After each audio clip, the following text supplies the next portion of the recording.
Agora está falando que o webinar está sendo transmitido. Aí. Agora sim. Estamos falando aí de 66 lojas, né? Em 4 estados diferentes: Rio de Janeiro, Espírito Santo, Minas Gerais, com a bandeira Hortifruti, e em São Paulo, com a bandeira Natural da Terra, né? E boas-vindas também ao Fábio Mori, né, que é CDO da Tatix. A Tatix é uma empresa de full commerce, especializada na gestão e operação complexa de lojas virtuais, oferecendo tudo o que uma operação de e-commerce necessita em um mesmo lugar. É isso mesmo, Fábio?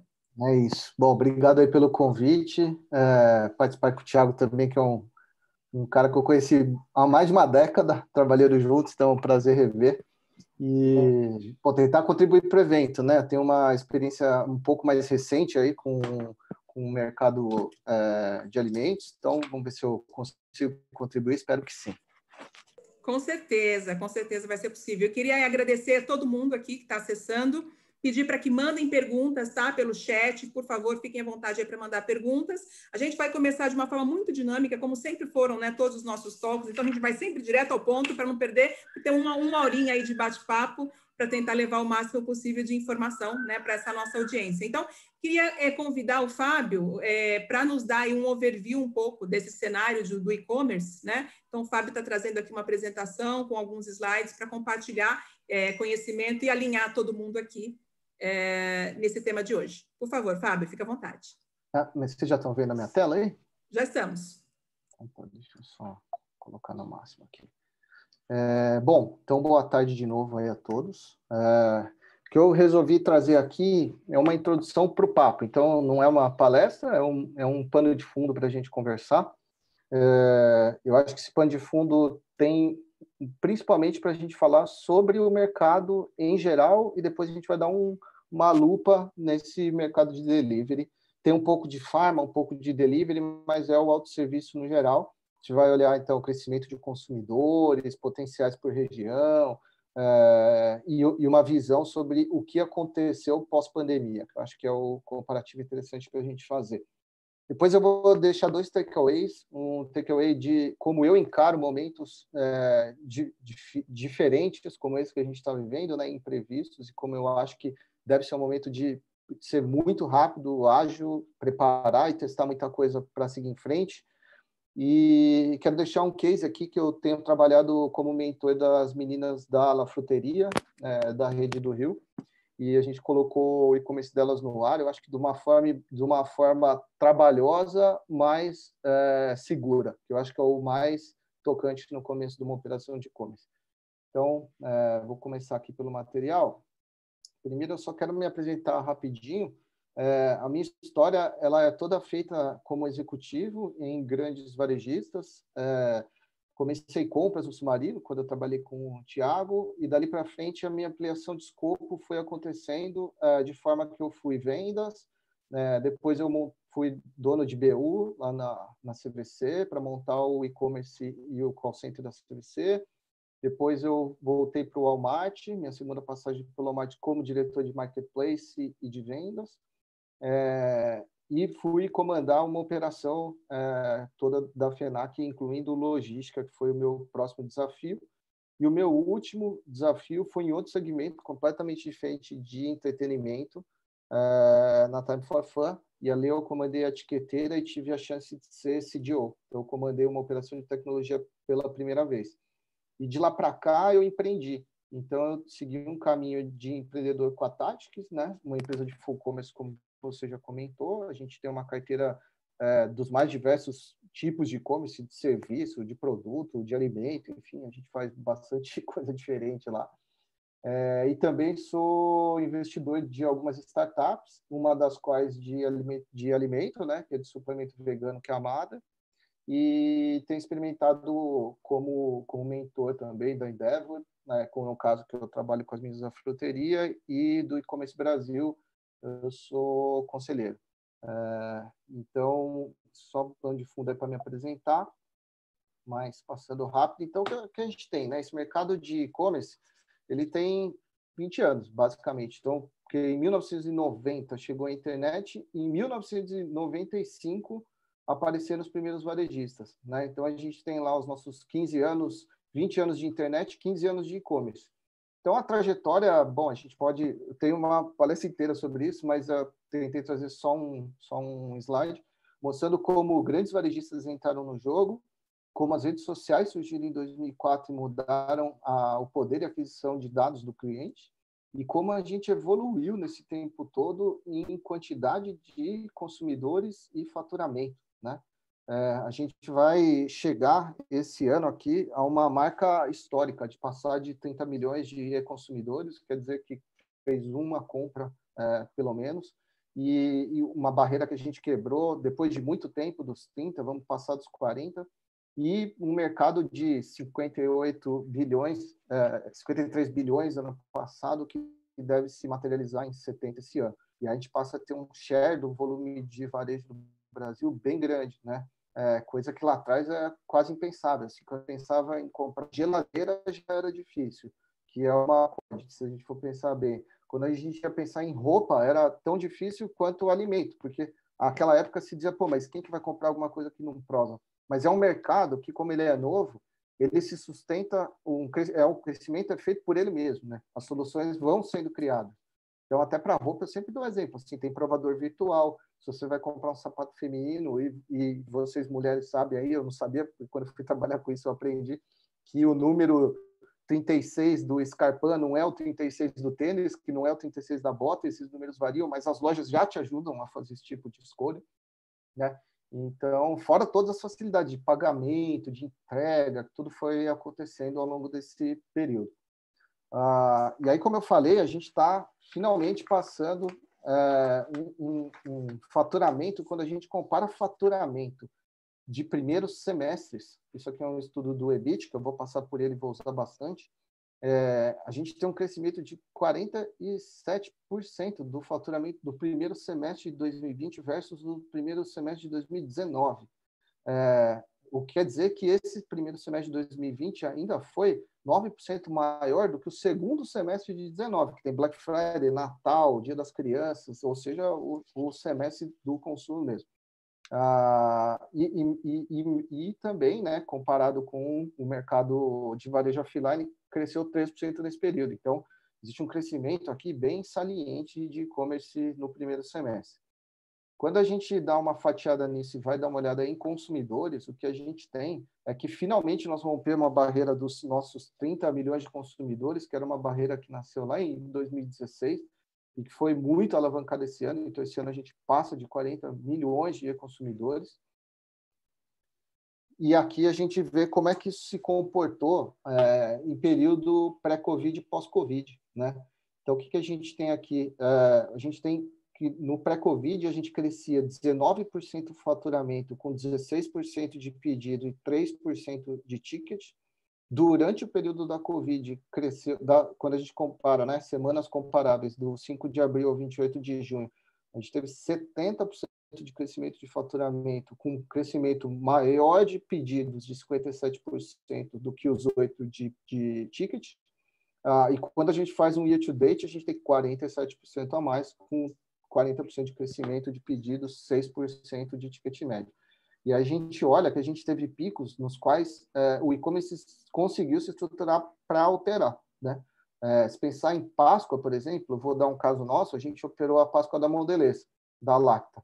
A gente operou em 1 mês e meio, a gente montou a operação para entregar. A gente teve muito mais do que 99% de assertividade de entrega, por exemplo. Então, você vê que as condições já eram razoavelmente favoráveis, desde que se soubesse um pouco como executar. Mas isso aqui, bom, todo mundo fez, então esse é o resultado de todo mundo, né? Não só nós. Uma coisa bem legal de olhar é quanto cresceram as redes de varejo que têm loja, que não são pure players de e-commerce, né? Então, quando a gente olha quem é Bricks and Clicks, ou seja, quem tem loja e loja virtual, esse faturamento cresceu 61%, contra pure players só online cresceram 26%. A gente pode olhar isso de forma bem positiva, né? Porque esse crescimento aqui ele foi muito mais acelerado do que o dos pure players, provavelmente porque primeiro, podiam não existir, segundo, podiam existir e ser muito pequeno, né? E também puxado por alguns cavalos maiores aí. Mas a gente vê que os varejistas, sejam eles de loja física com e-commerce ou só e-commerce, cresceram mais do que as lojas diretas dos fabricantes, que mesmo com o crescimento de pedidos, tiveram uma queda de ticket. A gente vai ver lá na frente um pouco das relações que explicam um pouco isso, mas aqui a gente teve muita entrada de novo consumidor com recorrência de compra, que é o grande desafio para essas lojas, né? Como é que elas vão manter recorrência de compra com produtos antes não comprados, comprados fisicamente em supermercado, e como é que isso pode se tornar valorado. Mas eu acho que o mais interessante é olhar que aqui deve ter muito crescimento com pouca eficiência, porque muita gente operou e-commerce pela primeira vez, muita gente cresceu de uma hora para outra. Então, quando a gente olha o cenário 21 versus o cenário 20, tem muito aprendizado do 20. Então, apesar esse crescimento deve, né, em boa parte, estar correlacionado com EBITDAs nem tão bons quanto poderiam ser. Aqui é um cenário para a gente dar uma olhada no potencial de crescimento por região. Quando a gente olha o potencial de crescimento por região, esse é um índice que compara o desenvolvimento do delivery da região versus o Brasil. Então, e os estudos já vêm mostrando isso há um tempo, que as regiões potenciais do Nordeste, do Centro-Oeste, do Norte, se bem tratadas em relação à operação, ou seja, produto próximo, entregue rápido, com preço de frete condizente, esses mercados têm muito a crescer, não só por isso, mas por entrada de novos consumidores, por distribuição de internet, ou seja, das condições apropriadas para compra. E a gente olha que Norte, Nordeste e Centro-Oeste, principalmente Nordeste, tem um index bom, que tem uma capacidade de crescimento melhor do que a dos lugares já desenvolvidos, como o Sudeste, por exemplo. Então, a gente olha que o Nordeste, que é uma baita região potencial, porque basta ver o tamanho da população e da economia, tem índices de desenvolvimento menores, ou seja, grandes potenciais de crescimento, e esses potenciais já vêm se mostrando na ano, né? Se a gente olhar o que obviamente lugares, regiões menos desenvolvidas têm uma base menor para crescer, mas elas crescem constantemente mais do que Sudeste e Sul, onde o mercado já está desenvolvido.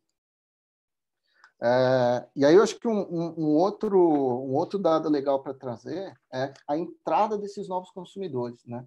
Quando a gente olha apps de farmácia e de supermercado, os novos consumidores estão concentrados nesses dois apps, né? Porque quando a gente olha transporte, por exemplo, e é meio óbvio, né? Durante a época da pandemia as pessoas se transportaram menos e já era um mercado muito mais maduro, né? Muito mais gente anda de Uber do que faz pedido no Rappi, no iFood, isso se desenvolveu muito mais. Os apps de delivery cresceram de forma mais considerável para quem nunca tinha usado. Então, os entrantes desses segmentos foram muito maiores de consumo imediato, né? E a grande missão que esses varejistas precisam resolver, seja de farma, de comida, de supermercado, onde está englobado aqui o nosso segmento, né, da nossa pauta, é que os itens são preferencialmente de reposição. E a curva do supply do varejista é outra, né? E tem o outro desafio, que é, muito provavelmente, a estrutura de distribuição dele é descentralizada. Então, não basta ter condições em um centro de distribuição para entregar, mas sim ter um ecossistema que consiga trabalhar estoque local de forma assertiva e ter um supply que consiga repor esses produtos que vão ser os que as pessoas vão buscar. Eu não sei quanto a todos, mas eu tenho feito muita reposição realmente em delivery. Assim, eu tenho ido no supermercado quase que para me divertir nessa época de pandemia, porque as grandes compras eu tenho feito por delivery, o que tem sido uma experiência exatamente essa, de reposição, né? E as plataformas têm oferecido bastante isso. Eu acho que assim, o potencial que eu vejo nisso bastante forte, pelo menos que tem funcionado comigo, é um CRM muito bom. Então, eu acho que os grandes deliveries de supermercado, de farm, eles têm trabalhado para me entregar informações e produtos que eu quero. Programas Prime de assinatura também são altamente atrativos, né? Se você olhar um Amazon Prime, por exemplo, eu reponho produtos de limpeza para minha casa aqui com frete grátis, a partir de pouquíssimos reais, que com 5 produtos que eu jogo na cesta vai me dar frete grátis e me entrega no dia seguinte. E principalmente, eu acho que está tudo isso ligado ao fato deles terem muitos dados a meu respeito, né? Naquele primeiro slide de evolução de e-commerce, a gente vê como o crescimento de consumidores é acelerado e, obviamente, junto com isso, principalmente com a exceção de redes sociais, a quantidade de dados que os varejistas têm para trabalhar. E isso cada vez tem se mostrado mais interessante, né? Porque cada vez você recebe mais comunicações, no mínimo segmentadas, se não personalizadas, e a própria experiência em store tem sido diferente, né? Dificilmente a gente entra agora em qualquer grande player e você vai ter a mesma experiência que eu tenho, porque o meu hábito de navegação é outro e a minha experiência vai ser outra, né? Rarissimamente a gente vai ver algum grande player que não atua assim. E aí eu queria trazer aqui, como eu tinha falado, o case da La Fruteria, que eu trabalhei lá com a Carol Catamis. Eu acho que esse papel de mentorá-las no momento de... Eu não vou dizer que é difícil, porque ele é mais trabalhoso do que difícil. Eu acho que a dificuldade está na solidão do empreendedor. Porque quando elas se depararam com a necessidade de abrir um canal online, dado que elas tinham visto o potencial de venda pelo WhatsApp, e as próprias lojas estavam fechadas, enfim, uma dificuldade de acesso do público, a Endeavor deu uma ajudada lá e nos conectou. E eu acho que elas tinham premissas muito boas do negócio, principalmente da experiência mais off, né?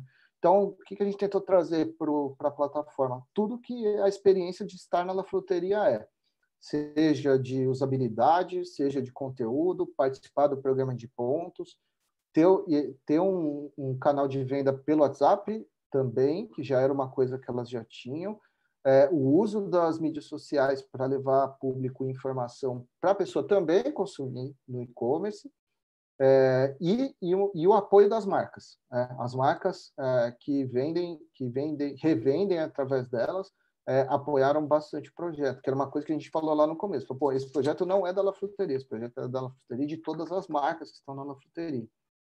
E aí isso foi muito bem abraçado, com benefícios, por exemplo, para o negócio, que assim, regiões que elas tinham pouquíssimos clientes, e agora elas sabem de onde são os clientes, passaram a virar clientes. A loja da Barra começou a atender Jacarepaguá, que não é tão próximo assim para a pessoa se deslocar para ir na La Fruteria comprar. Então, elas começaram a ganhar um público que elas não tinham, com uma capacidade de comunicação e recorrência bem interessante, e uma operação muito fluida, né? E essa operação muito fluida foi principalmente por uma lógica de construção do ecossistema, partindo do RP e indo para o front, que acho que esse é um bom toque para dar, assim. Acho que a galera é muito abordada pelas plataformas de loja virtual para montar suas operações e tendem a partir o raciocínio de construção do ecossistema do front. E eu, nos meus casos de Endeavor, eu tenho salvado bastante varejista que começou assim, porque quando ele vai fazer o caminho contrário, é muito mais difícil do front para o back, né? Isso foi uma premissa fundamental também que a gente decidiu no comecinho da prancheta. Então, acho que o que eu diria se vocês querem montar ou estão no momento primário, começaram, estão em baby steps, ou cresceram demais e não sabem muito bem o que fazer com esse crescimento, procurem uma ajuda, procurem uma mentoria, procurem montar um conselho, talvez, de digital, que muitas pessoas estão montando agora, para combater mesmo essa solidão das decisões, ter coerência no teu roadmap, e ter informações e condições de decidir sobre fundamentos que talvez vocês não tenham. Fundamentos de indexação de conteúdo, fundamentos de gestão de dados, de analytics, de tags, de remarketing. Então, é coisa que, assim, ou você vai comprar alguém que tem esse conhecimento para trabalhar contigo, ou você pode buscar um apoio que incorpore um conhecimento e desenvolva esse conhecimento internamente. Então, eu recomendo bastante. Assim, foi uma experiência bem legal. Das experiências que eu tive, acho que essa foi a do zero, né? Então, essa foi a legal de contar. E queria passar a minha visão de como eu encaro que é o desafio de uma fase como essa de lockdown, né?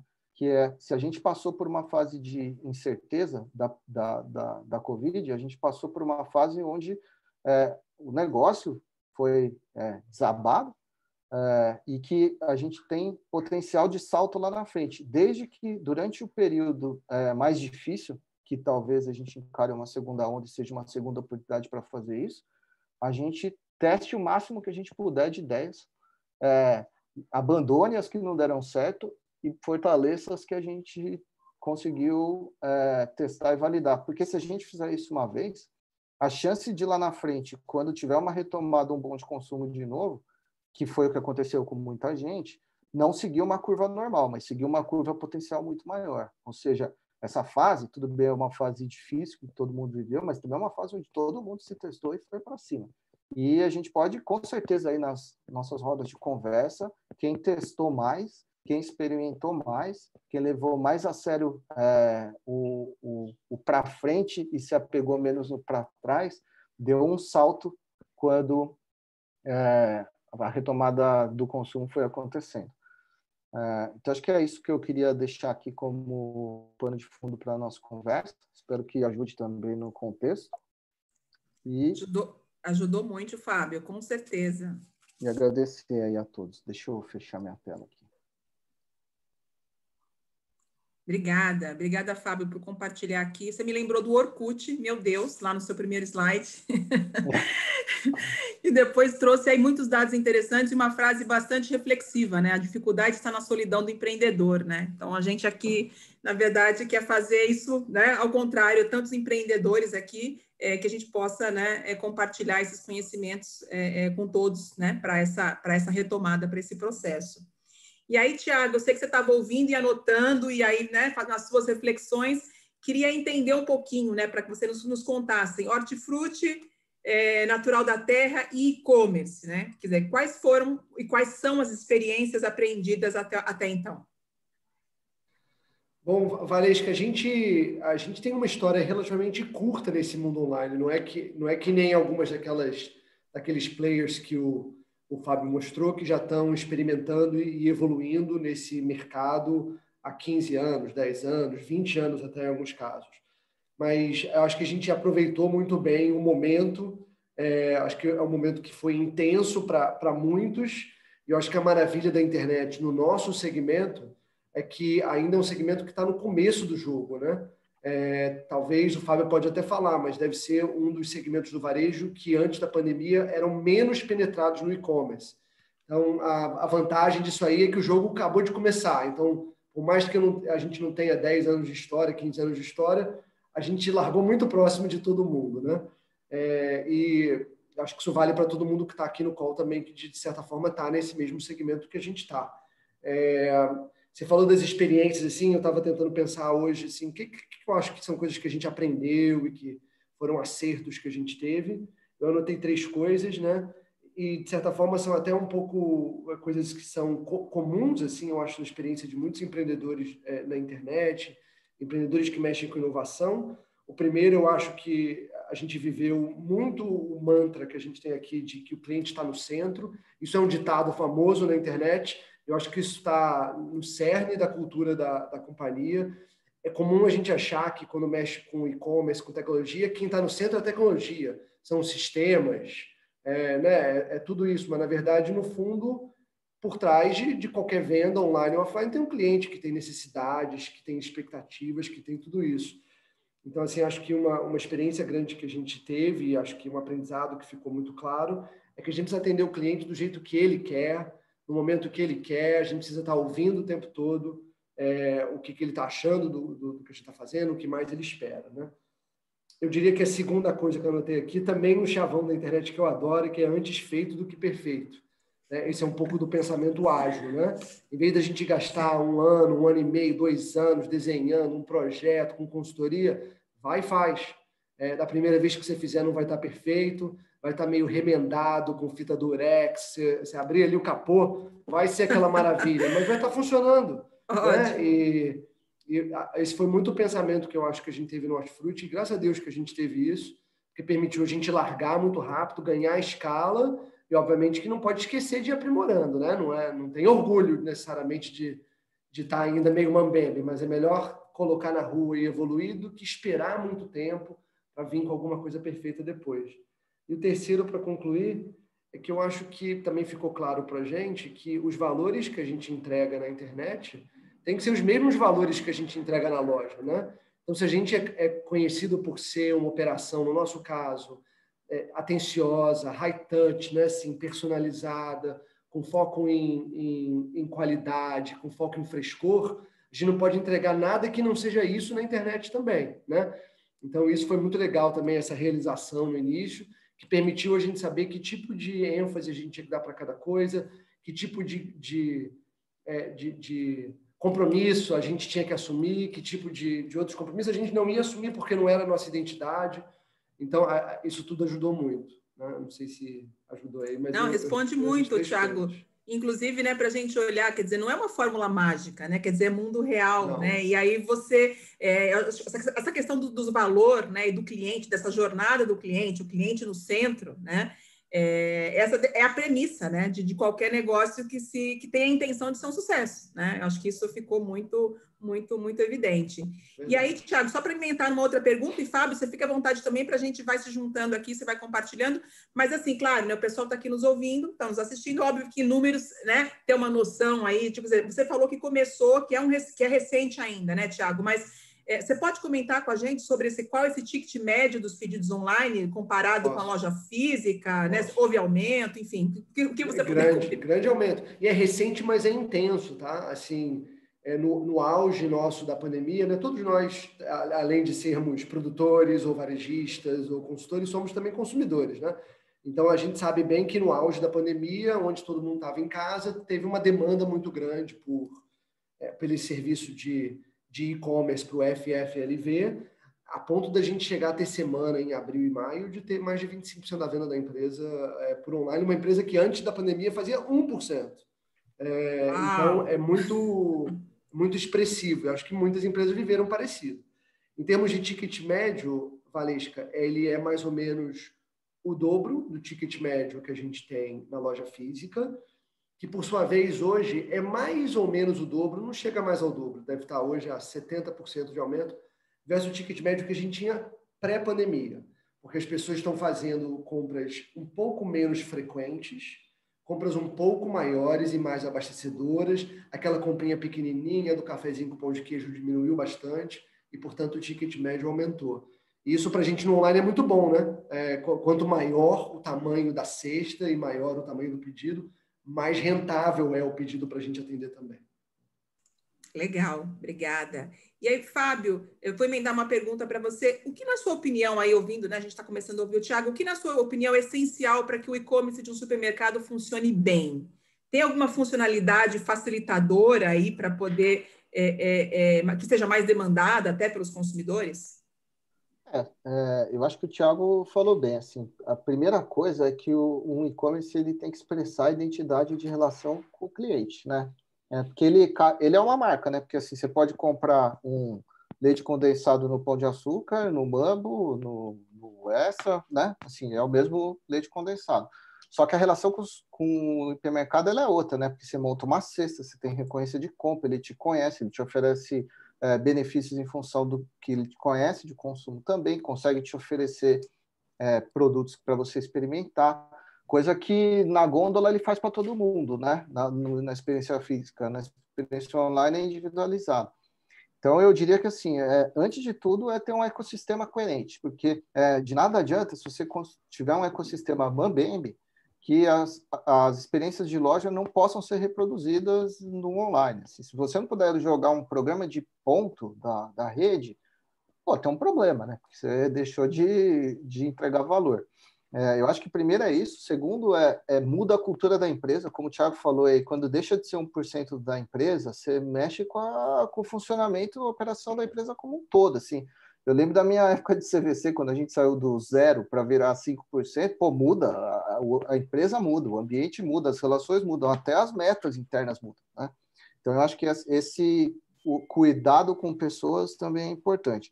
E acho que como usabilidade, que você comentou, indo mais direto ao ponto, para mim está na experiência do cliente, na capacidade de você de gerenciar dado dele para entregar para ele coerência de navegação. Porque as funcionalidades normais, eu acho que todo mundo já conhece, né? Cria uma lista, salva uma lista, apresenta produtos recorrentes, mas eu acho que tem um soft na história. Assim, falei com as meninas lá no caso da friteria, falei, pô, vamos pegar os produtos que a gente aposta, vamos criar um conteúdo legal para eles, porque pode ser um lançamento da indústria. E vocês são uma boutique, vocês são referência de construção de conceito na cabeça das pessoas.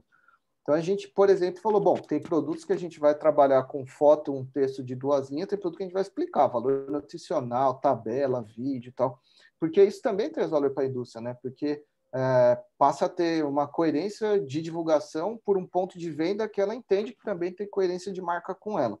Agora, eu acho que, assim, fora o front, o que é fundamental, além do CRM, ser assertivo na disponibilidade, porque é muito frustrante, né? Você não pode não ter 20% da cesta do usuário, ter soluções para quando isso aconteça, já perguntar para o cara se ele quer uma fruta mais madura, mais verde, se caso não tenha aquele chocolate, pode ser substituído por um outro chocolate, mas ações que sejam rápidas e práticas, porque não adianta o cara ter que logar, fazer... bater o token, tem que ser coisa rápida que ele consiga responder tipo, no WhatsApp. Ô, Fábio, né? Às vezes não é nem 20%, cara.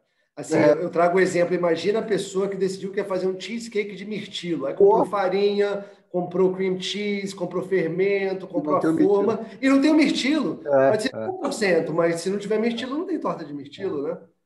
Assim, eventualmente você cria uma solução que, assim, tem que estar na conta também uma perda dessa de, assim, ó, não ter o mirtilo, vai comprar no vizinho e vai entregar o mirtilo pro cara. A gente desenvolveu esse tipo de coisa, assim, a verdade é que a falta de produtos antes da troca, em outras palavras, assim, a falta pós-troca cai em torno de 75%. A gente consegue resolver 3/4 de todas as broncas através de um sistema de trocas que é ágil e simples, como você falou. E as broncas que sobram lá no Hortifruti, o gerente tem cartão de crédito, vai na loja do concorrente e compra. Depois resolve como é que fica. Exatamente. E tem que ter duas facilidades, né? Tem que ter a facilidade de entrega, de drive-thru, no caso lá que as meninas implementaram, por exemplo, de entrega rápida, entrega N modalidades, ser assertivo na entrega, e não ter fricção durante a compra. Quer fazer pelo WhatsApp? Compra pelo WhatsApp. Quer passar cartão? Passa cartão. Quer comprar com o Pix? Agora tem que ter o Pix. Né? Eu acho que a gente tem que facilitar a vida do cliente, porque é muito tênue a decisão dele. Assim, por qualquer dificuldade, tem um outro URL que está uma aba de distância, né? Exato. Não, e o Thiago pontuou, vocês pontuaram muito bem essa questão de frustrar o cliente, né? A gente não tem chance para esse erro, né?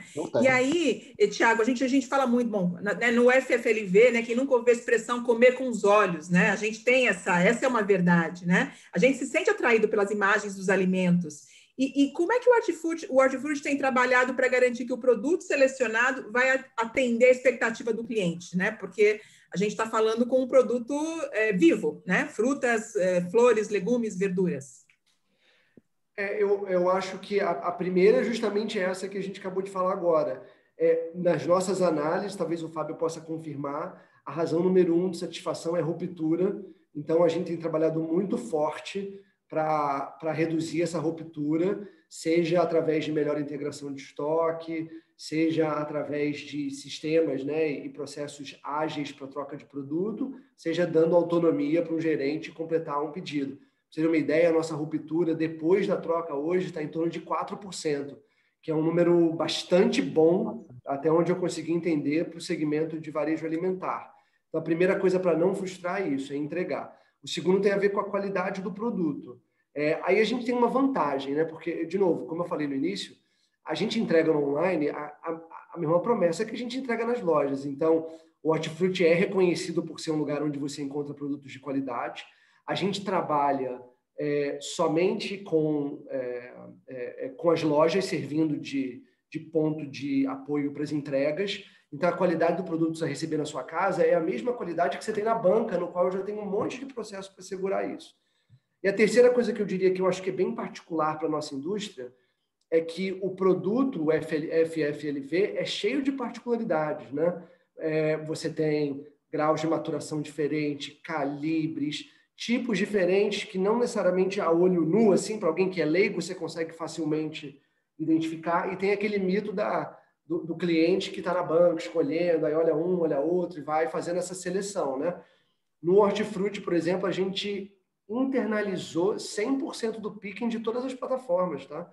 Então, assim, a gente está no Rappi hoje, a gente tem também um trabalho com o Supermercado Now, mas dentro da nossa casa, 100% eu estou exagerando que a gente está no processo de internalizar, mas dentro da nossa casa, quem faz as compras somos nós, né? A gente rapidamente percebeu que imaginar que um motoboy do Rappi vai entrar e vai conseguir fazer a compra com 15 itens de FLV, vai saber a diferença de um tomate Carmen para um tomate Diana, não vai saber nada, o que é orgânico, o que não é, então vai chegar na casa do cliente algo totalmente diferente.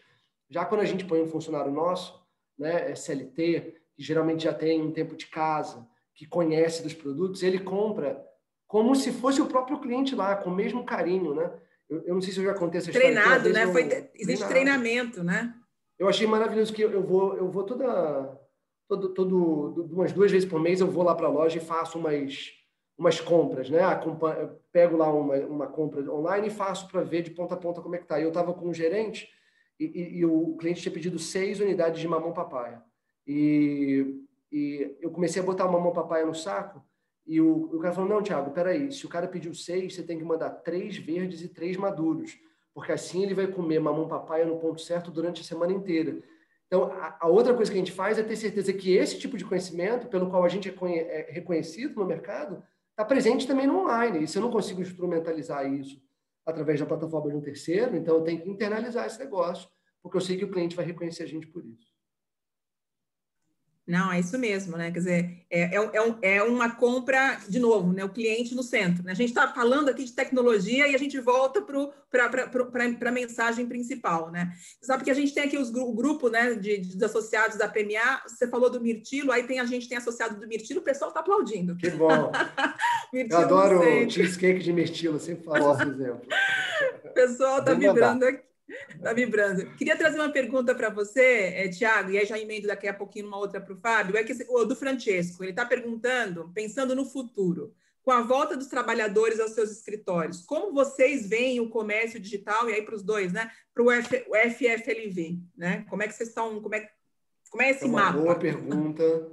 É algo que eu acho que é muito difícil. Ninguém tem uma bola de cristal aqui para poder dizer exatamente o que vai acontecer. Eu acho que a gente mesmo tem visto, desde do auge da pandemia, talvez em maio, junho, uma leve queda no percentual de compras online. Não porque as compras online estão diminuindo, mas porque a compra offline voltou a aumentar. Então, isso muda um pouco as fatias da pizza, né? Agora, eu acho que, como o Fábio bem falou, assim, o cliente descobriu esse jeito de se relacionar com a gente, ele descobriu que é legal fazer compra online, que é relativamente fácil, que chega direitinho. Então, eu acho que esse comportamento veio para ficar. O prazer por consumir no lar, por cozinhar, eu acho que aumentou muito. Então, independente se a fatia vai diminuir um pouquinho ou aumentar um pouquinho, eu acho que é uma questão temporal, de um momento, porque a trajetória é para cima e essa pandemia ajudou a acelerar muitos anos o que seria uma trajetória de mais a médio e longo prazo. Eu acho que assim, a gente mudou de patamar, né? Se você olhar aquele 1% do Thiago, nunca mais vai voltar a ser 1%, né? Isso é fato. Agora, como eu falo, não tem bola de cristal. Só que eu acho que agora o consumidor ele está influenciado não só por novas influências, mas por novos hábitos também. Esse hábito de cozinhar, por exemplo, que o Thiago falou, é um hábito relativamente novo para muita gente, né? E isso tem acontecido para cozinhar, assim como tem acontecido com entretenimento, como tem acontecido com aulas, né? Tanto a aula de culinária, por exemplo, eu sei porque eu estou trabalhando uma startup de música, a gente está vendo as influências do consumidor agora, quais os novos hábitos que ele tem. E tem muita coisa que a pessoa passou a fazer em casa, né? Então, assim, acho que mesmo a volta para o escritório vai permitir uma nova dinâmica, porque eu acho que dificilmente alguém vai começar a ir todos os dias para o escritório de novo, porque não precisa mais, né? Raramente são os casos que realmente precisam. Mas eu acho que é isso, a adaptação às compras de modos diferentes, eu acho que se encara, pelo menos a gente tem visto isso assim, pode ver a Black Friday, vai bombar de produto de limpeza, de seco, vai ter um monte de coisa nos sites, no Mercado Livre, na B2W, na Amazon, assim. porque assim, esse é um hábito que não tem muito nem prazer de você ir no supermercado para pegar um Omo, né? Você pega o Omo, tira da gôndola, põe no carrinho, do carrinho para o caixa, cabe lá. Isso pode chegar na tua casa direto. Você pode ir para o mercado para comprar outras coisas e ter um tempo diferente de consumo. Isso que o Fábio falou, eu acho legal porque eu acho que a gente tende a pensar no online e offline como sendo coisas excludentes, né? Ou é um ou é outro. Mas, na verdade, o que eu falo para minha turma lá, o que a gente mais persegue é esse comportamento omnichannel. O ideal para a gente é que todos os clientes, no fundo, sejam omnichannels. Eles apreciem e tenham prazer de estar na nossa loja, assim como eles apreciam e entendem o canal online. Ele vai na loja de vez em quando, vai online de vez em quando, e isso aumenta a quantidade de vezes que eu posso transacionar com ele. Vocês teriam uma ideia, um cliente omnichannel hoje tem um gasto médio mensal com a companhia que é aproximadamente 100% maior do que o cliente que só compra online, e é em torno de 40%, de compra em loja física, é em torno de 40% maior do que aquele que só compra online. Esse é o cliente de ouro, é o melhor. A gente tem que tentar que todos os clientes sejam assim. Porque as duas relações, quando você complementa a experiência do físico com o online, você gera fidelidade. A fidelidade vai fazer o cara comprar mais uma vez com você, por isso que ele dobrou, né, o consumo que ele fazia antes, porque ele não vai mais no teu concorrente, porque a experiência dele foi completa. Exato, exato.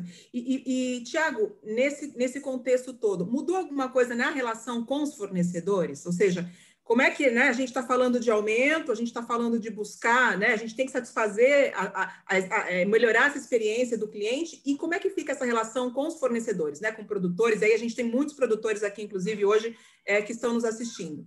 Queria que você compartilhasse um pouquinho. Eu acho assim, teve mudanças que foram muito da pandemia, que eu acho que estão voltando, no sentido de certas categorias que foram muito favorecidas e outras que foram mais desfavorecidas, né?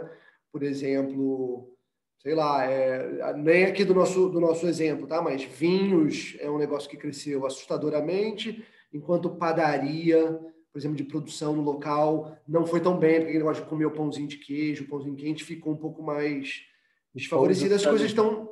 Pão industrializado Pão industrializado cresceu. E a padaria própria caiu um pouquinho. Exato. Mas eu acho que essas coisas tendem a se equilibrar de novo, na minha modesta opinião. Não tenho certeza no quanto tempo vai demorar, se tem algum residual ou não. Então, eu acho que não mudou tanto assim. Eu gostei do negócio que o Fábio falou, eu tinha até anotado aqui. Eu acho que a venda online tem um papel para a gente ser uma venda muito consultiva, no qual a gente fala cada vez mais dos benefícios do produto, a gente traz conteúdo, eu acho que pode promover, e a gente está tentando fazer isso no Hortifruti, um pouco de degustação, como é que faz para a gente, através do online, trazer produtos novos, novidades, né? O que a gente faz com o Kiwi Gold, por exemplo, quando está na época, manda um Kiwi Goldzinho para cada cliente. A gente está tentando trazer os fornecedores para dentro desse pensamento, mas ele não é uma coisa muito nova, sabe, Vanessa? Exato, não, sem dúvida. E aí a gente tem aqui, olha, uma pergunta do Felipe Fraga. Ele está perguntando assim, ó, que as plataformas online e as ferramentas de compra estão buscando ser de fácil uso por pessoas com dificuldades com a tecnologia.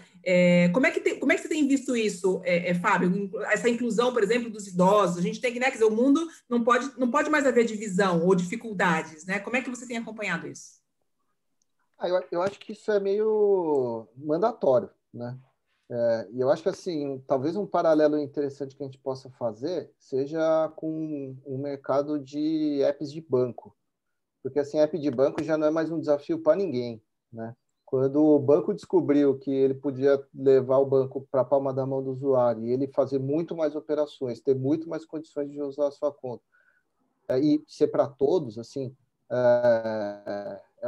é mandatório, porque alguém vai fazer, o teu concorrente vai fazer, você vai ter que seguir, né? Assim, eu conheço pouquíssimas pessoas que ainda vão lá no caixa para bater um código de barra para pagar, né? Porque você bate com a câmera do seu celular. E essas facilidades, elas vêm aparecendo, né? Se você eu sou muito usuário de algumas plataformas mais do que das outras. Mas você vê que a cada lançamento que é feito, ele é promovido esse lançamento, né? Um reconhecimento de imagem, um reconhecimento de voz, um front diferente dependendo de quem você é, pode ser caixa maior, caixa menor, e principalmente promover conteúdo de uma forma que a pessoa consiga absorver, o que não é um grande desafio. Assim, é um desafio você pensar nisso, mas implementar não é um desafio tão grande com as tecnologias que tem hoje. Até porque ferramentas de recomendação não são só para falar, ó, o Thiago tem tendência a comprar esse abacaxi, mas elas também podem falar, o Thiago tem tendência a consumir muito conteúdo antes de comprar alguma coisa.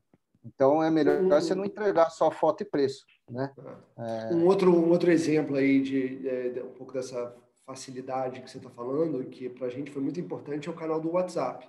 O WhatsApp é um aplicativo que está em 98% dos celulares dos brasileiros. Se o seu avô pode não saber nada de computador, mas saber mandar no WhatsApp, ele sabe. Mandar essa mensagem no WhatsApp, ele sabe. Então, esse tipo de coisa aproxima, né? É óbvio que por trás gera um desafio. Para a gente seria muito mais fácil se viesse através de um app, que já vem tudo muito mais organizado.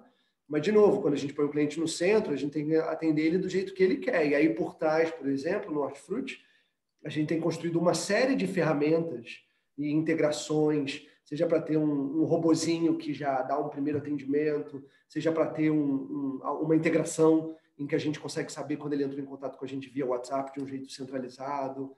Então, esse também é um outro exemplo, tipo aplicativo de banco, um negócio que foi feito pensado na facilidade, ele é construído em cima de um negócio que todo mundo já conhece e põe o cliente no centro primeiro. Exato. Eu acho assim também, o WhatsApp acho que tem uma armadilha, que tem muita ferramenta de automação, mas se você não tem o prévio conhecimento do como você se relaciona com o cliente, aquilo pode afastar o cliente, né? Porque quantas são as vezes que você interage com um robô de WhatsApp e você fala, cara, isso não funciona.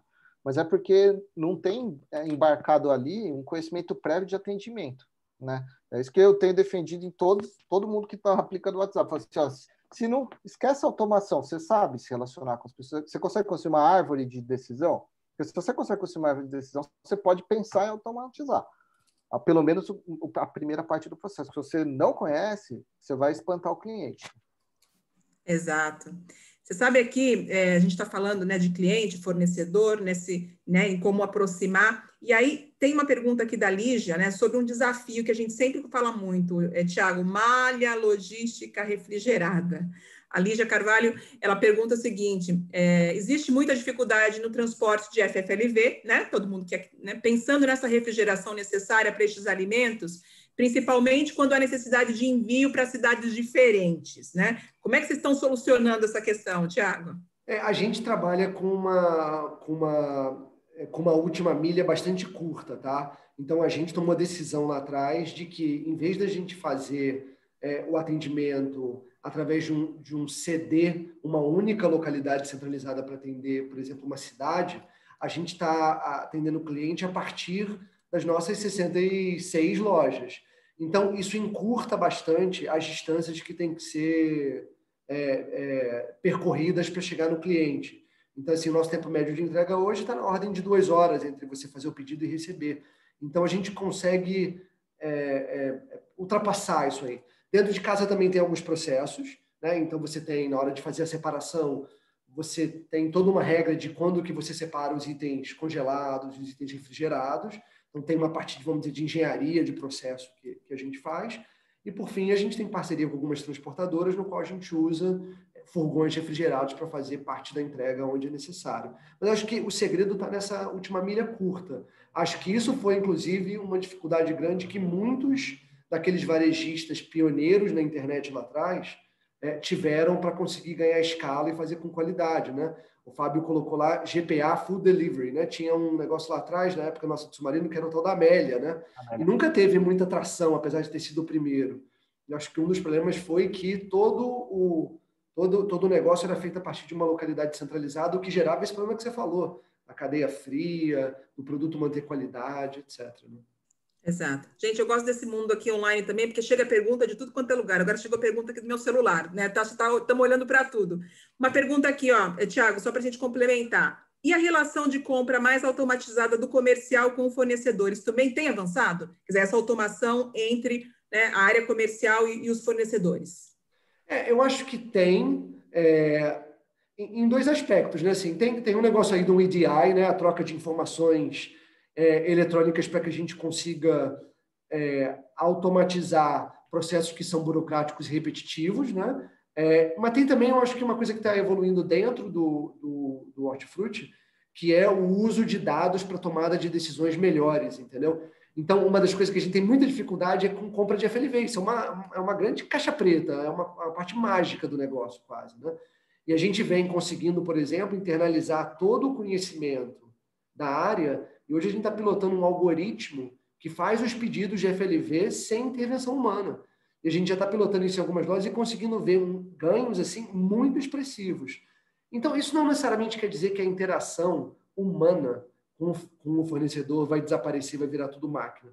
Mas quer dizer que a gente não precisa depender tanto da intuição e a gente consegue codificar essa intuição para que a gente faça pedidos melhores, aonde não falta, não sobra. Isso é bom para todo mundo, para a cadeia inteira, né? Exato. E aí, Fábio, quando o assunto é prazo de entrega, né, emendando aqui, a gente está falando de malha também, qual é esse principal desafio do varejo, né? Ou seja, como é que a gente resolve essa equação? Eu acho que assim, a entrega ela começa no pedido, né? Assim, quando a gente olha o Last Mile, o princípio de FFLV tem que ser esse, né? Tem que ser descentralizado, tem que ter capacidade de entrega rápida, porque o processo anterior também tem que ter sido bem feito, né? Desde o momento que o cliente aperta o botão concluir pedido, ter uma capacidade de rodar, processar o pedido dele no adquirente e confirmar o pedido dele rápido. Para isso virar uma ordem de picking. A ordem de picking seguir um processo, como o Thiago falou, que prioriza ou desprioriza o congelado, o refrigerado, o seco e tal, de forma que esse processo seja ágil e passe por uma mesa de faturamento, consiga montar uma caixa também, que além de estar assertiva, ela consiga condicionar bem os produtos. O Last Mile, eu acho que não tem outra solução que não seja essa que o Thiago falou, porque senão você não joga o jogo, né? Eu falo assim, beleza, você quer entregar saindo de São Paulo para Recife em 7 dias, em 8 dias? Não vai jogar esse jogo, né? Não vai jogar esse jogo, virtualmente nesse segmento. Nos outros já é difícil. Se você jogar um celular que entrega em um dia, o cara vai comprar o que está em um dia, né? Tanto que a gente vê o mercado dos grandes marketplaces estão passando a oferecer estrutura logística mais próxima do consumidor, né? O Mercado Livre acabou de inaugurar um para secos na Bahia, em Lauro de Freitas. Bahia, eu vi. Uhum. E por aí vai, né? Porque é isso, senão a gente não joga o jogo, né? É o potencial guardado dessas regiões. Mas para mim é isso, assim, um processo muito bem feito, desde o pedido concluído até a caixa estar disponível para retirada. Porque se esse trabalho for bem feito e estressado em épocas de pico, porque na Black Friday é aí que está o problema, né? Você não ser capaz de operar dentro de casa para entregar para o motoboy ou para o caminhão e entregar na casa do cliente. Porque esse last mile, ele é difícil, mas a galera já se estruturou, né? Assim, você pode pagar mais caro para ter mais assertividade, mais barato com mais vida, mas existe esse negócio muito mais estruturado, porque são algumas grandes empresas que fazem isso. Agora, dentro de casa, todo mundo tem que criar a sua própria solução e ela tem que ser fluida. Exato, exato. E aí eu tenho uma pergunta que eu me lembro aqui da última vez que o Thiago esteve aqui, eu fiz uma pergunta para ele de flores. Vou voltar, Thiago, com essa pergunta de flores, agora olhando para o segmento online, né? Quer dizer, dá para a gente incrementar e colocar flores nessa cesta do e-commerce? Eu acho que dá, com certeza. Assim, aí outra coisa que eu acho que é uma dificuldade nossa, eu não sei se é de todos os produtores, eu acho que varejistas de outros segmentos, né, moda, eletroeletrônicos, estão muito acostumados com essas datas sazonais e presente, etc. O nosso business é um business mais de reposição, né? Como o Fábio mesmo falou, isso é a característica dominante. É óbvio que a gente vende mais no Natal e vende mais no Dia das Mães, mas é diferente de como vive o Natal, o Dia das Mães, para muitos outros tipos de varejistas que são mais presenteáveis. Então, eu acho que a gente precisa adotar um pouco desse mindset de aproveitar mais as datas, e eu acho que a internet é maravilhosa para isso. É uma coisa que eu falo muito, assim, a internet é um negócio que equaliza o campo de jogo. O camarada pode ser 10 vezes maior do que você. Na internet, vocês são iguais. Vocês começam iguais. Então, eu acho que tem uma oportunidade grande para a gente, para toda a nossa cadeia, se a gente souber aproveitar isso melhor. Nossa, sensacional, adorei isso, né? Quer dizer, na internet o jogo começa do zero, é 0 a 0, né? Não, tem varejista, assim, tem varejista no Brasil, no mercado alimentar, que é 30, 40 vezes maior do que a gente. Mas você vê quanto ele vende na internet, vende 3 vezes mais do que a gente só. Então, assim, o jogo vai aproximando. E, igual a gente é maior do que outros, tenho certeza que tem gente que está no nosso encalço para Com certeza. passar pela gente. Exato. Ó, vou fazer uma pergunta aqui do Marcelo, Felipe, é uma curiosidade dele e é minha também, tá? Então, vou fazer aqui. Na venda de frutas e legumes, como fica a operação no momento de separar para acertar o peso adequado? Como é que é essa operação? Não sei, quer dizer, não sei se você tem, né? Você falou que vai às lojas aí, então só para comentar um pouquinho. Na verdade, assim, tanto, por exemplo, uma plataforma como o Rappi, quanto a nossa plataforma, o peso que você vê ali é um peso aproximado, tá? Então, você vai ter ali 150 gramas de maçã, é uma maçã. Mas, na verdade, você vai pedir 8, eu vou botar 8 e não vai dar exatamente 8 vezes 150, né? Então, a gente tenta, o máximo possível, colocar um peso no site ou na plataforma que seja representativo do produto médio. A gente tenta, na hora de fazer a seleção, buscar um peso que também está próximo daquele médio, mas tem pequenas variações, tá? Então, isso é absolutamente natural. Não temos grandes problemas com esse tipo de coisa, não. Perfeito. Olha só, na verdade, o que tem de problema, às vezes, é quando a gente vende, os clientes, isso é curioso, eles não têm a noção do tamanho de certas coisas. Eu estava falando com um cliente, ele comprou uma couve chinesa. E você olha a foto lá, parece um negócio dessa manhã. Uma couve chinesa é o tamanho de uma melancia, dependendo dela, né? Então, às vezes, o cara teve a surpresa de descobrir que o produto é maior do que ele imaginava. Isso é bom, né? Isso é bom, quer dizer, essa educação do consumidor, né? Você vai surpreendendo aí para que ele possa aprender. Olha só, e a gente está se aproximando. Gente, tem muita pergunta, tá? Assim, é muito legal poder recebê-los aqui. Queria agradecer mais uma vez, porque assim, se a gente podia ficar aqui e vocês iam ficar muito cansados, mas eu vou, né? Não vou fazer isso com vocês, não, para vocês voltarem, né? O Thiago está voltando, então não posso, vai ser sua vez também, não posso exagerar. Mais uma pergunta aqui, só para o Fábio, e aí depois a gente vai se encaminhando aqui para os comentários finais. Ele está falando, o Thiago já falou muito da questão do Rappi, né, do iFood, mas ele queria entender um pouquinho qual essa importância. Os apps coloca todos os varejistas na mesma página, ou seja, né, quer dizer, eu tenho um app de Rappi, de iFood, de Supermercado Now, isso é uma premissa para colocar todo mundo na mesma página? Eu não diria que coloca todo mundo na mesma página, mas coloca todo mundo no jogo, né? Porque assim, você queira ou não queira, no Rappi lá você pode nem tá catalogado, o Rappi vai lá e você fala que aquele produto tem no endereço tal, ele vai lá comprar para você, né? Ele vai lá buscar para você. Então assim, estar no jogo ou não estar no jogo, para mim é uma decisão que está tomada por natureza. Assim, você tem que estar nesse jogo, né? Porque não estar nesse jogo que nem eu fui num evento uma vez que vocês organizaram também, que era de lazer e tal, e eu fiz uma busca em casa por piscineiro perto da minha casa. Aí eu plotei até uma foto do Google Maps, mostrei quanto de piscina tem na região e quantos piscineiros eu achei. Eu achei 2 na região da Zona Oeste até o Rio, praticamente. Gente, não é possível que não existam, porque eu andando pela rua eu vejo que tem. Então, assim, estar nesse jogo queira ou não, você tem que estar. Agora, como o Thiago falou, você tem formas de facilitar a tua performance dentro dessas plataformas, porque elas são marketplace.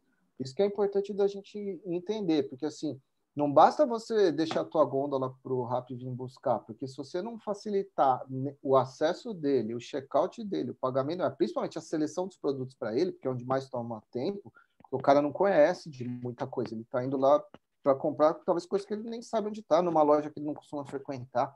E acho que é isso que os lojistas precisam entender, que quanto mais você conseguir facilitar a vida desses grandes marketplaces de delivery, aí, melhor vai ser o teu ranqueamento, melhor você vai ser tratado por eles, mais condições você vai ter de tudo, assim, seus produtos vão aparecer mais, você vai estar mais presente nas buscas, provavelmente você vai ter condições melhores de negociar comissão e por aí vai.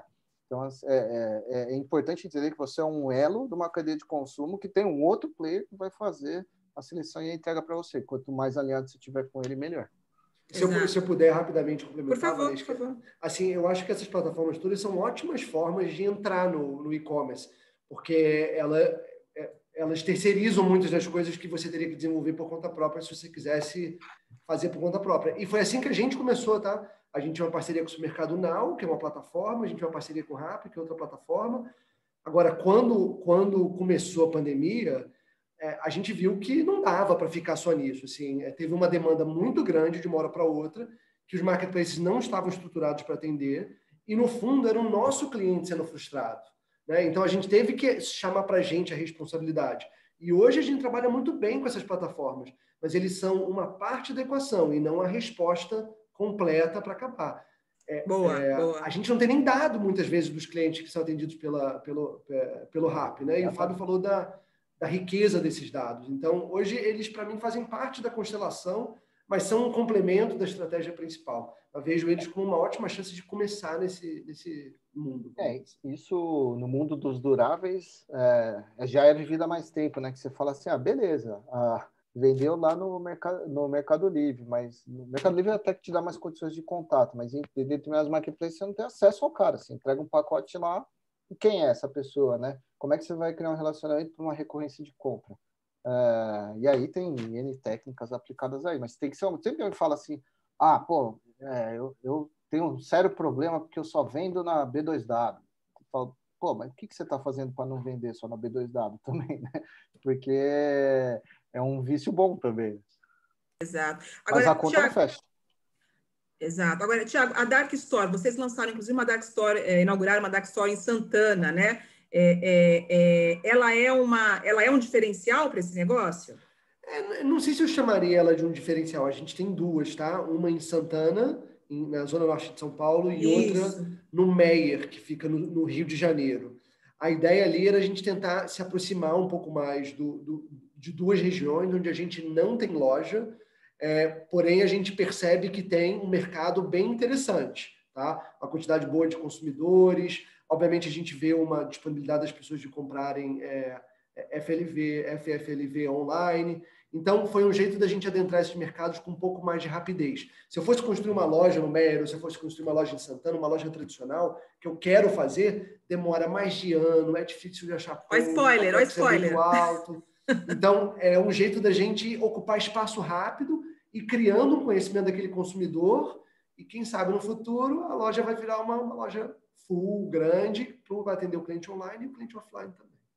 Legal, o Alexandre está te agradecendo aí, Thiago, por essa resposta aí da Dark Store. Ele estava aqui, Dark Store, vou chegar lá. Thiago, e essa é uma exemplificação do todo mundo nasce do mesmo momento, né? Se você se empoderar da região ali, você se empoderou da relação com os clientes da região, né? Isso mesmo.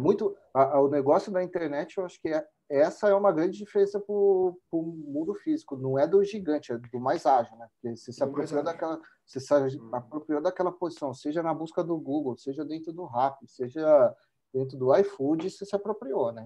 É muito difícil alguém chegar a você, né?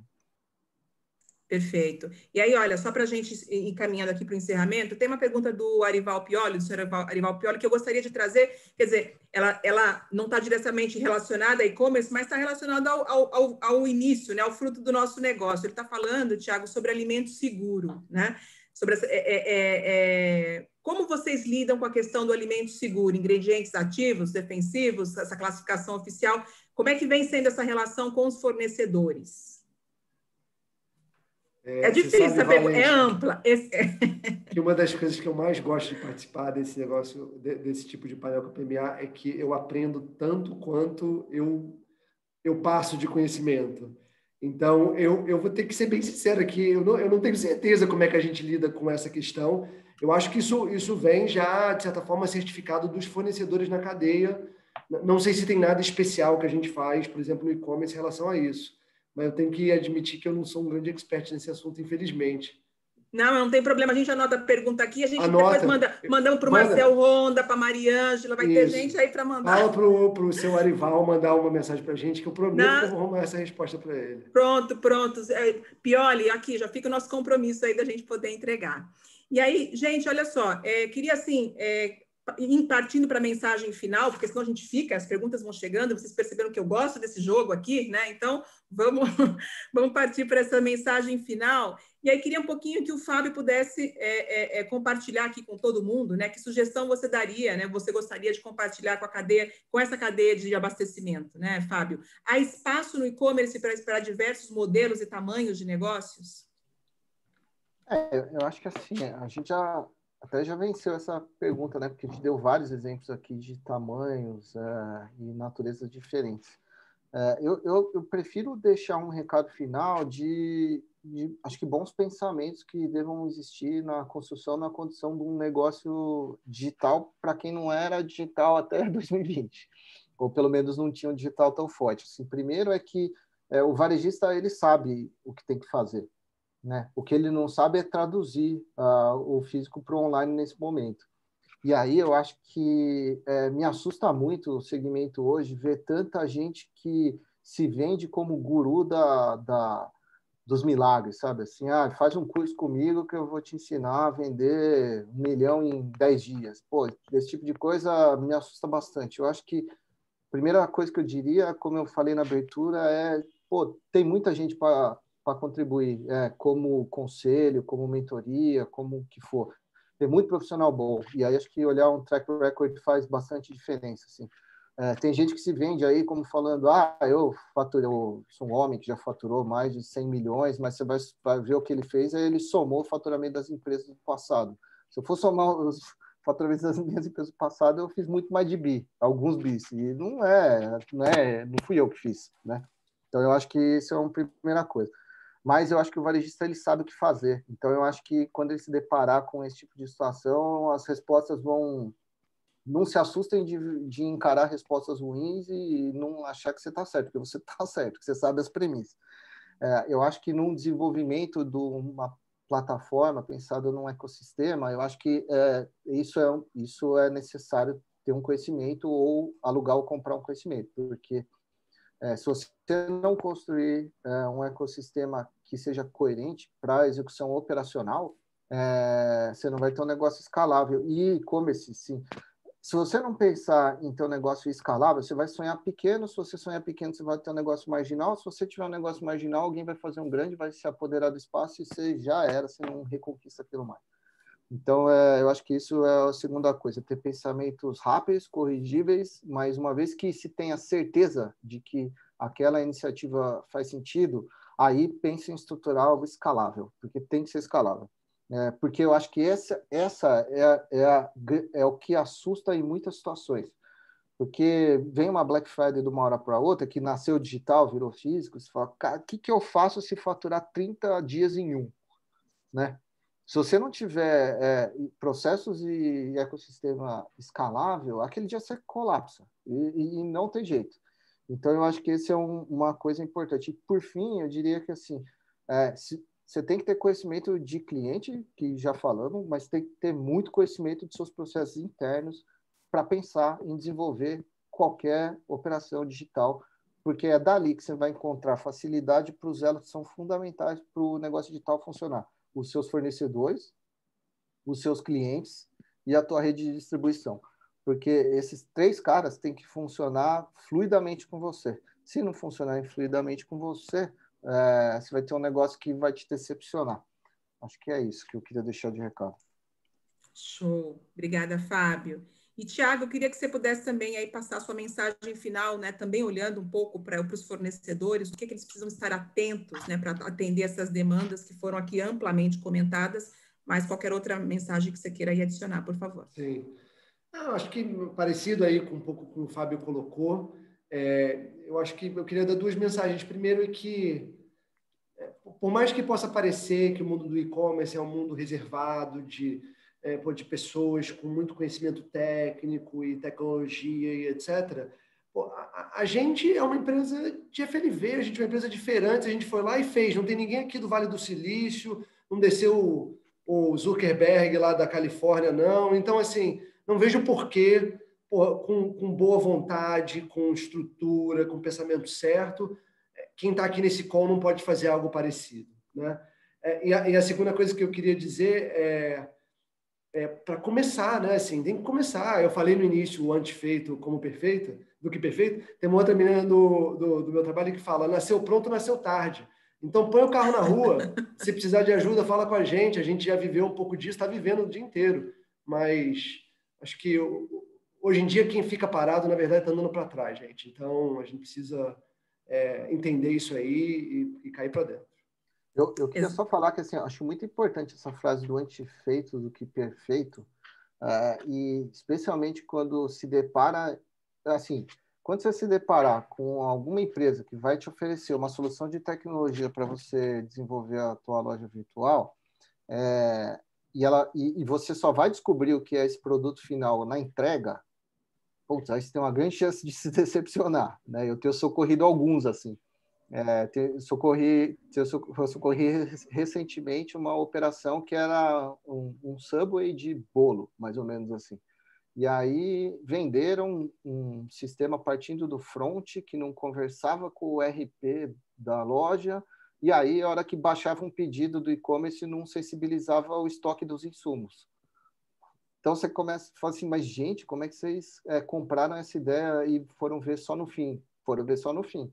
Então, eu acho que está amparado por alguém que entenda, mas principalmente validando, assim, entrega. Até porque é a diferença do ágil para o escopo antigo, né? Assim, porque o escopo antigo, o fornecedor vai te entregar aquilo que você escreveu, só que você não foi fazendo durante, você não foi experimentando e corrigindo. Então, esse fazer, experimentar, corrigir, fazer, experimentar, corrigir, é fundamental num negócio digital. Exato. Gente, queria agradecer vocês, agradecer muito, né? E aí terminar aqui com uma frase aqui do Pedro da Industrade, me mandou aqui, ó, quem fica parado anda para trás. E se tem uma coisa que esse setor não fica, é parado, né? A gente que... o Fábio aí tá... A gente está tentando trazer o Fábio aqui para esse lado aqui das frutas, flores, legumes e verduras, mas Thiago, que já vive isso, né? E todos aí, né, que estão nos acompanhando, sabe o quanto é duro, né, o trabalho, né? E as decisões e o dia a dia de quem está nesse negócio de frutas, flores, legumes e verduras. Então, queria agradecer muito a participação de vocês. Muito obrigada por compartilhar conhecimento, por aprender conosco aqui, como o Thiago também colocou. Fábio, obrigada mais uma vez e nos vemos aí em breve, né? A gente aqui está... Durante esses meses aqui, nós falamos para mais de 1.700 pessoas online e é muito bom poder compartilhar esse conhecimento com toda a indústria, tá bom? Obrigada, gente. Até a próxima. Obrigado, um grande pessoal. abraço aí para todo mundo. Tchau, Fábio. Obrigado, Tchau, Valesca. pessoal. Tchau, tchau. Valeu. Obrigada. Até mais. Tchau, tchau.